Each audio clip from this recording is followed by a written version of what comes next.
नमस्कार दोस्तों, नमो भारत न्यूज़ में आपका एक बार फिर से स्वागत है।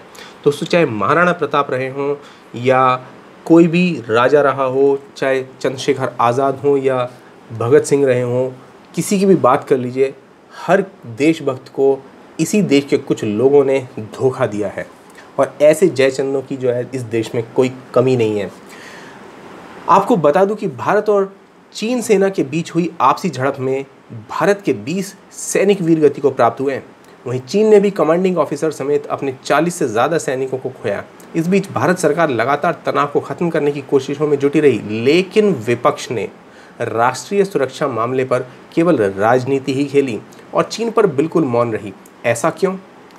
पूरे मामले पर यदि गौर करें तो पता चलता है कि वह कांग्रेस पार्टी जो भारत चीन मामले पर लगातार मोदी सरकार की आलोचना किया करती रहती थी, उसी कांग्रेस पार्टी के चीन की कम्युनिस्ट पार्टी के साथ गहरे संबंध निकले, जो स्पष्ट बताते हैं कि कांग्रेस ने आखिर हमेशा चीन के प्रति अपना ऐसा रवैया या इतना नरम रवैया क्यों अख्तियार करके रखा, और क्यों भारतीय सेना पर हमला करने के बावजूद कांग्रेस ने कभी चीन को लेकर एक शब्द चूं तक नहीं निकाला, जबकि दूसरी ओर अपने देश की सरकार पर सवाल उठाते रहे। कांग्रेस ने महत्वपूर्ण मुद्दों पर परामर्श के लिए सीसीपी के साथ एक समझौते पर हस्ताक्षर किए थे। जी हाँ, 7 अगस्त 2008 को सोनिया गांधी की अगुवाई वाली कांग्रेस और चीन की कम्युनिस्ट पार्टी के बीच एक समझौता हुआ था। शायद आज वही वजह है कि कांग्रेस चीन की नापाक हरकतों पर भी चुप्पी साधे बैठी है। यूपीए के अपने पहले कार्यकाल के दौरान कांग्रेस पार्टी और कम्युनिस्ट पार्टी ऑफ चाइना ने उच्च स्तरीय सूचनाओं और उनके बीच सहयोग करने के लिए बीजिंग में एक समझौते पर हस्ताक्षर किए थे। यह समझौता ज्ञापन ने दोनों पक्षों को महत्वपूर्ण द्विपक्षीय, क्षेत्रीय और अंतर्राष्ट्रीय विकास पर एक दूसरे से परामर्श करने का अवसर प्रदान किया था। अब ये जो हस्ताक्षर थे जिस एमओएम पर किए गए थे, दरअसल ये पार्टी टू पार्टी डिक्लेरेशन था। जी हाँ, जैसे कि हमने जो, अब इसको समझ लीजिए, जैसे हमने राफेल खरीदे हैं भारत सरकार ने, तो भारत सरकार ने जो राफेल खरीदे हैं वो उसने government to government MOU sign करके उसने ये खरीदे, यानी भारत सरकार का सीधे फ्रांस की सरकार से डील हुई है जिसमें कोई बिचौलिया नहीं है। यानी अगर ये दोनों रिस्पॉन्सिबल होंगे तो आपस में एक दूसरे के लिए रिस्पॉन्सिबल होंगे। लेकिन ये जो पार्टी थी कांग्रेस और कम्युनिस्ट पार्टी ऑफ चाइना, इन्होंने तो हदें ही पार कर दी। इन्होंने जो ये एमओयू साइन किए ये देशों के बीच में नहीं किए, इन्होंने पार्टी टू पार्टी की, यानी Congress party to Communist Party of China, क्योंकि उस समय पर जो कम्युनिस्ट पार्टी ऑफ चाइना थी या कहें कि शी जिनपिंग था, ये उस समय सत्ता में नहीं था, इसलिए इन्होंने पार्टी टू पार्टी ये सब किया। अब इसके बाद ये सत्ता में आ जाता है शी जिनपिंग, और अब आकर हमारे ही सर पर चढ़कर नाचने की कोशिश करता है। और फिर उसके बाद कांग्रेसी सवाल करते हैं भारत की प्रधानमंत्री मोदी की सरकार से कि भाई ये चीन ऐसा क्यों कर रहा है।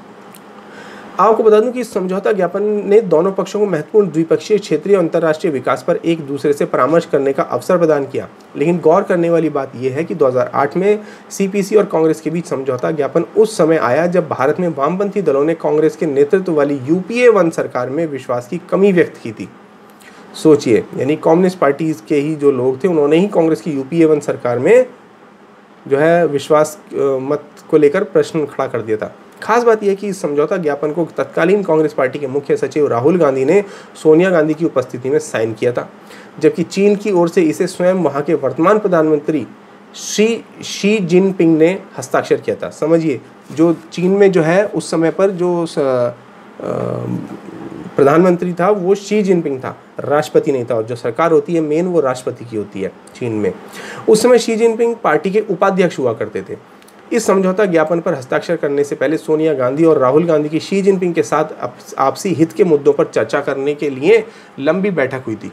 साल 2008 में सोनिया गांधी अपने बेटे राहुल, बेटी प्रियंका, दामाद रॉबर्ट वाड्रा और दोनों के बच्चों को साथ लेकर ओलंपिक खेल देखने पहुंचे थे। ठीक वैसे ही जैसे कभी जो है राजीव गांधी अपने पूरे परिवार और सास ससुराल के साथ आईएनएस अरिहंत पे जो है और विक्रमादित्य पे जाकर पार्टी मनाया करते थे कभी ये लोग, ठीक उसी तरह से ये लोग बीजिंग ओलंपिक जो है 2008 में जो है ये मस्ती करने के लिए, पिकनिक मनाने के लिए वहाँ सरकारी खर्चे पर गए थे।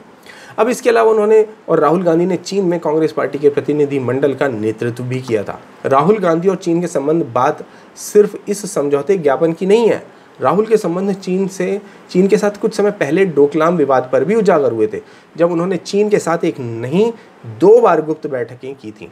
पहली मीटिंग 2017 में की थी, जब उन्होंने चीनी राजदूत लू ओ झाओहुई के साथ उस समय बैठक की थी जब भारत और चीन के बीच डोकलाम विवाद छिड़ा ही था। इस बैठक के संबंध में पहले तो कांग्रेस ने साफ इनकार कर दिया था, लेकिन जब चीन की एम्बेसी ने खुद इसका खुलासा किया तो कांग्रेस को इस मुद्दे पर काफ़ी जिल्लत झेलनी पड़ी।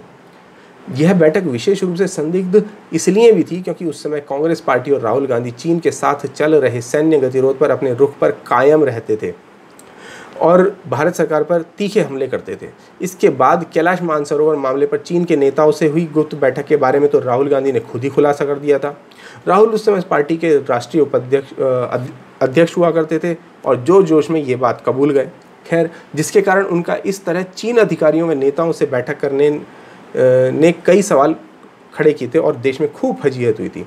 एक अन्य दिलचस्प कोण कांग्रेस और चीन के बीच का और देखिए। एलएसी पर भारतीय सेना पर आक्रामक रवैये रखने के कारण पार्टी नेता अधीर रंजन चौधरी ने चीन को लेकर लोकसभा में अपना गुस्सा जाहिर किया था। साथ ही भारतीय नेताओं को सराहते हुए चीन को चुनौती भी दी थी, मगर कुछ समय बाद अधीर रंजन चौधरी को चीन के खिलाफ अपने रवैया हल्का करने के लिए जो आदेश आ गए और चीन पर किया अपना ट्वीट भी अधीर रंजन चौधरी ने डिलीट कर दिया।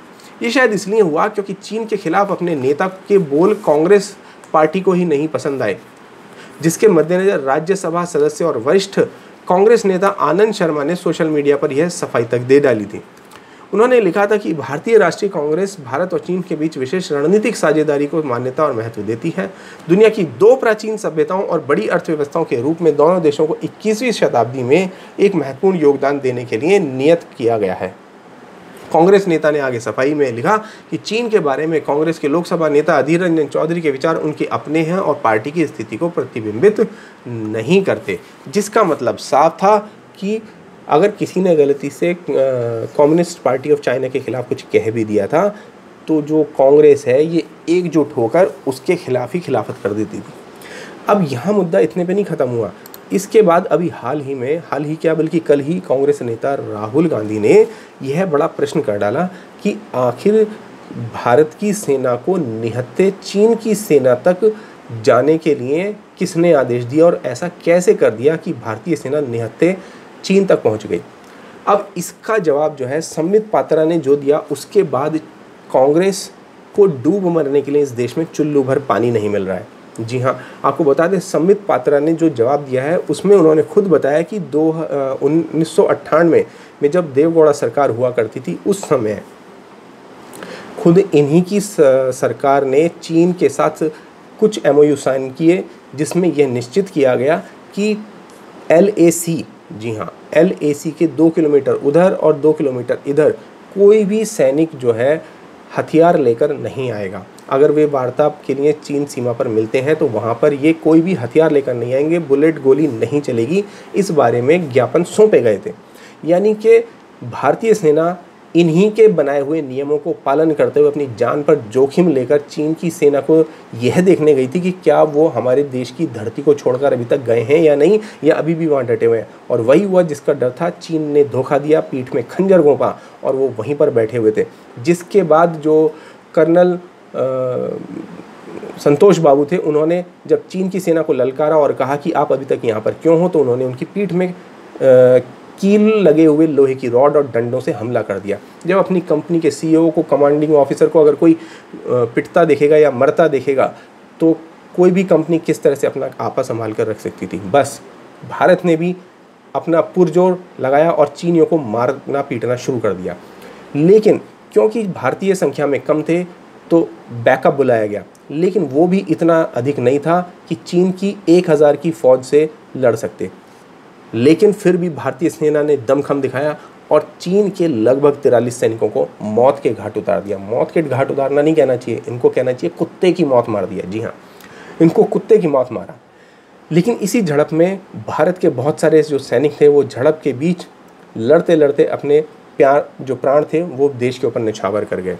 लेकिन इस सब की भी जो वैल्यू है ये कांग्रेसी नहीं समझ रहे हैं और देश के ही सैनिकों के खिलाफ प्रश्न खड़ा कर रहे हैं, देश की सरकार के खिलाफ प्रश्न खड़ा कर रहे हैं कि आखिर सैनिक बिना हथियार के LAC पर कैसे चले गए, जबकि इन्हीं की सरकारों ने ऐसे नियम बनाए कि सेना LAC के आसपास हथियार लेकर नहीं जा सकती। तो आज ये किस मुंह से, किस हक से ऐसे प्रश्न करते हैं कि सेना के ऊपर ये प्रश्न चिन्ह कैसे खड़े कर सकते हैं? इसका जवाब मैं आपसे मांगता हूँ। ये जवाब आपको कमेंट बॉक्स में लिखना चाहिए। धन्यवाद। जय हिंद।